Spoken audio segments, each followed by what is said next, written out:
Shalom, Tuhan baik buat kita semua, di mana kita bersyukur karena secara khusus kita keluarga besar House of Grace. Kita baru saja melewati bulan April, di mana di bulan April kita sudah mempelajari satu tema yang berbicara tentang Allah yang Maha Penyayang, Allah yang penuh dengan belas kasihan, Allah yang berlimpah dengan kasih sayang, yang dikenal dalam bahasa Ibrani dengan kata El Rakum.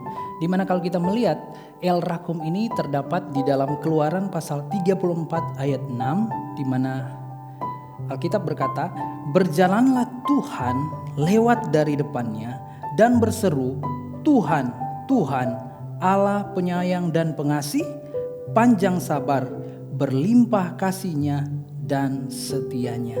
Amin.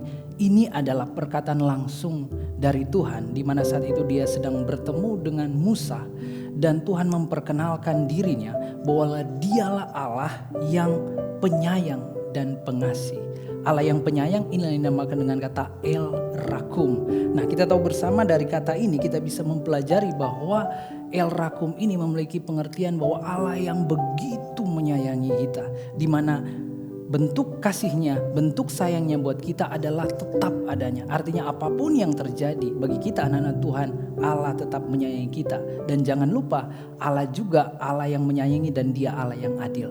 Nah, El Rakum sendiri diwujudkan lewat perbuatan-perbuatannya. Apa saja yang dia lakukan? Yaitu yang pertama, ketika dia menyertai.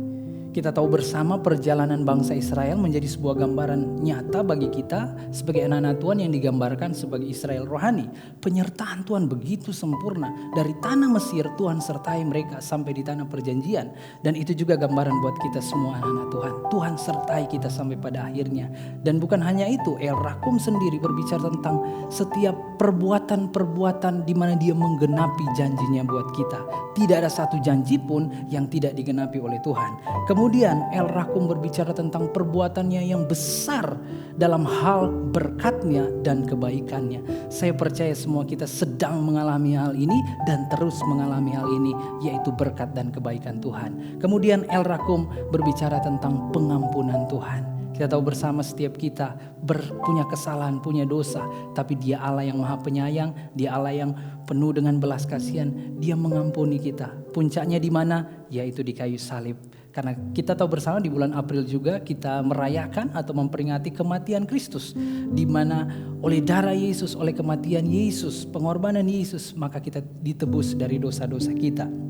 Nah, kita juga sudah belajar bahwa El Rakum sendiri berbicara tentang Allah yang penuh dengan belas kasihan, Allah yang berlimpah dengan belas kasihan. Belas kasihan sendiri dalam beberapa pengertian menurut Kamus Besar Bahasa Indonesia itu rasa kasih karena iba. Dan dalam pengertian yang lain, belas kasihan memiliki arti mengasihani mereka yang sedang dalam kesusahan. Mari kita melihat di dalam Mazmur 103 ayat 8, saya akan bacakan dalam Alkitab terjemahan versi mudah dibaca, dikatakan Tuhan itu penyayang dan berbelas kasihan, ia sabar dan penuh kasih. Pemazmur menyatakan bahwa Tuhan kita adalah penyayang dan berbelas kasihan. Nah, El Rakum, Allah yang berlimpah dengan belas kasihan. Nah, belas kasihan Tuhan merupakan sifat Tuhan yang dinyatakan bagi kita.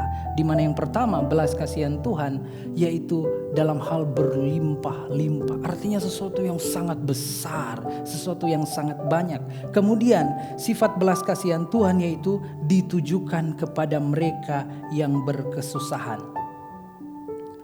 Mungkin saat ini kita sedang mengikuti tayangan ini, kita sedang mengalami kesusahan.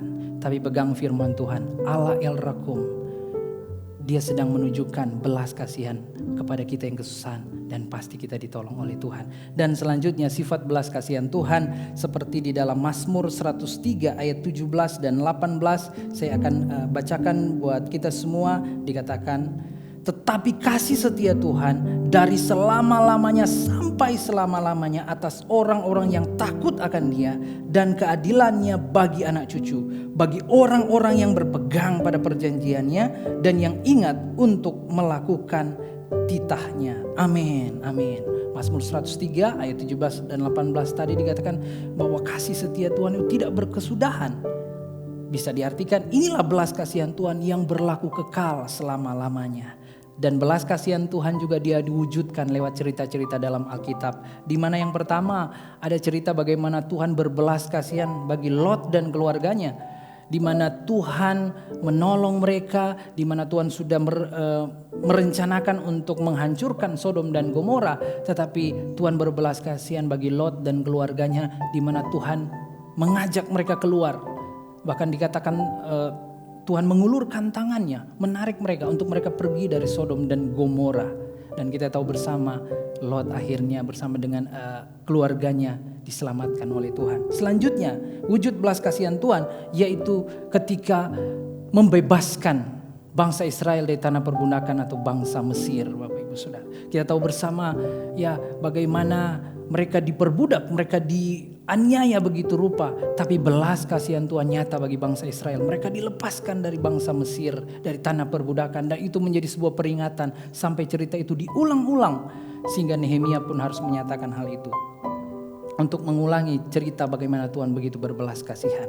Selanjutnya bagaimana Tuhan juga memulangkan bangsa Israel dari daerah atau negara Babilonia. Ya, bangsa Israel mengalami penawanan di Babilonia, tapi belas kasihan Tuhan, bangsa Israel bisa kembali ke tanahnya sendiri. Selanjutnya juga wujud belas kasihan Tuhan sangat nyata kita kenal di dalam pribadi Tuhan kita Yesus Kristus. Waktu dia datang ke dalam dunia, dia menyatakan belas kasihan buat kita semua.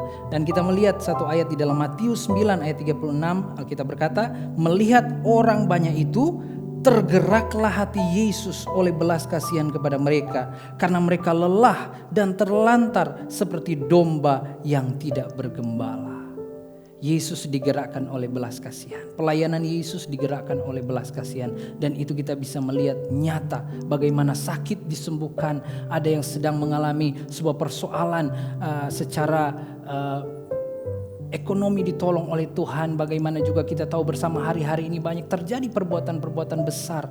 Itu karena Tuhan yang berbelas kasihan. Kita ingat juga bersama bagaimana peristiwa Tuhan berbelas kasihan ketika ada orang-orang yang mengalami kelaparan. 4.000, 5.000 mereka belum makan. Tapi karena belas kasihan Tuhan, Tuhan memenuhi mereka dengan berkat-Nya. Dan sekali lagi puncaknya belas kasihan Tuhan yaitu di kayu salib. Dia mati buat saudara dan buat saya. Inilah hal yang sangat luar biasa. Dan terakhir kita belajar tentang El Rakum, Allah yang berlimpah dengan kasih sayang. Di mana dia menyatakan kasih sayangnya buat kita semua. Dia menyatakan kebaikannya buat kita semua. Ya, di dalam Keluaran 34 ayat 6 saya bacakan ayat ini tetapi dalam terjemahan yang berbeda. Di dalam bahasa Indonesia masa kini dikatakan, kemudian Tuhan lewat di depan Musa dan berkata, Aku Tuhan adalah Allah yang penuh kemurahan hati dan belas kasihan. Kasihku berlimpah-limpah, aku setia dan tidak lekas marah. Amin. Ya, Tuhan Allah yang berlimpah-limpah dalam hal kasih-Nya, dalam hal kasih sayang-Nya. Kita kenal Dia Allah yang penuh dengan kasih sayang. Tapi sekarang kita sebagai anak-anak Tuhan, orang percaya, apa respon kita? Respon kita adalah mengikuti teladan Yesus. Yaitu kita pun harus memiliki belas kasihan atau kasih sayang kepada orang lain. Di dalam Kolose 3 ayat 12 saya akan bacakan. Karena itu sebagai orang-orang pilihan Allah yang dikuduskan dan dikasihi-Nya, kenakanlah belas kasihan, kemurahan, kerendahan hati, kelemah lembutan dan kesabaran. Kita semua orang-orang pilihan Allah, orang-orang percaya yang dikasihi oleh Tuhan. Ini ada sebuah nasihat supaya kita memiliki hal-hal yang harus kita lakukan. Salah satunya adalah belas kasihan atau menyatakan kasih sayang kepada orang lain. Atau kepada pribadi yang lain. Nah, siapa saja mereka? Yang pertama, kita harus menyatakan kasih sayang kita yang pertama kepada Tuhan. Kita bisa lihat bagaimana di dalam Matius 22 ayat 37 kita bisa baca bagaimana seorang perempuan yang meminyaki Yesus dengan minyak wangi yang seharga 300 dinar atau kurang lebih kalau dikalkulasikan selama upah setahun. Tetapi begitu dia mengasihi Yesus, dia menaruh kasih sayangnya kepada Yesus sehingga dia menyatakan hal itu. Ini hal yang pertama dan terutama. Kasih sayang kita harus nyatakan kepada Tuhan. Hal yang kedua kita harus nyatakan kepada keluarga kita, kepada saudara kita, kepada famili kita. Nyatakanlah kasih sayang. Kemudian hal yang ketiga kepada saudara seiman kita. Nyatakan hal itu. Dan terakhir kepada semua orang. Haleluya. Inilah respon yang harus kita lakukan sebagai orang-orang yang sudah mengalami rakumnya Tuhan. Sebagai orang yang sudah mengalami belas kasihan Tuhan. Sudah mengalami kasih sayang Tuhan. Bukan hanya kita saja, tapi kita mau nyatakan kepada orang lain. Sebab itu biarlah pelajaran firman Tuhan di bulan April ini benar-benar kita renungkan, kita serapi maknanya, terlebih lagi kita melakukannya. Tuhan Yesus memberkati kita semua.